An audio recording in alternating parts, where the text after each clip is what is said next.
আসসালামু আলাইকুম। আজকে আমরা খুব গুরুত্বপূর্ণ একটা বিষয় নিয়ে কথা বলবো।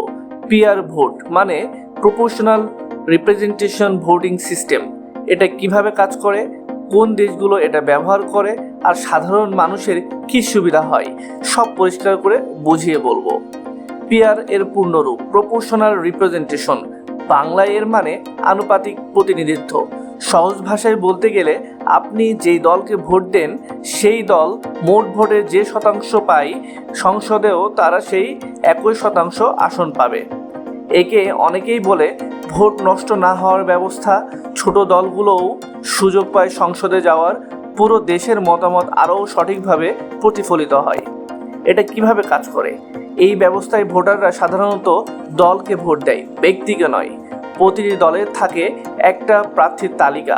নির্বাচনের পর মোট ভোট গণনা হয়, কোন দল কত শতাংশ ভোট পেল জানা যায়, সেই অনুযায়ী আসন ভাগ করা হয়। প্রতিটি দল তাদের তালিকা থেকে এমপি পাঠায়। উদাহরণস্বরূপ ধরুন দেশটিতে 100টি আসন আছে, এ দল পেল 40% ভোট, তাহলে তারা আসন পাবে 40টা আসন। বি দল ভোট পেল 25% ভোট, তাহলে বি দল আসন পাবে 25টি। এবং সি দল ভোট পেল 20%, তাহলে সি দল আসন পাবে 20টি। এবং ডি দল 15% ভোট পেলে আসন পাবে 15টি। এটাই আনুপাতিক প্রতিনিধিত্ব। পিয়ার ভোট এর সুবিধা: ভোট নষ্ট হওয়ার সুযোগ কম, জোর করে বড় দল দেশের নিয়ন্ত্রণ নিতে পারে না। ছোট দল, সংখ্যালঘু, নতুন দল সবার মতামত মূল্য পায়। কোয়ালিশন সরকার হয়, সংসদ বেশি ভারসাম্যপূর্ণ। পিয়ার ভোটের অসুবিধাও আছে, অনেক দল একসাথে থাকায় সিদ্ধান্ত নিতে সময় লাগে, ভোটের রাজনীতি বাড়ে।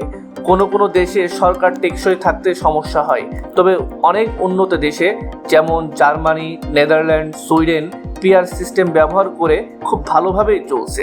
তো বন্ধুরা, এটাই ছিল পিয়ার ভোট এর সহজ ব্যাখ্যা। কিভাবে ভোট দিলে আসন ভাগ হয়, কোন দল কিভাবে সংসদে যায়, আর জনগণের মতামত কিভাবে রিফ্লেক্ট হয়।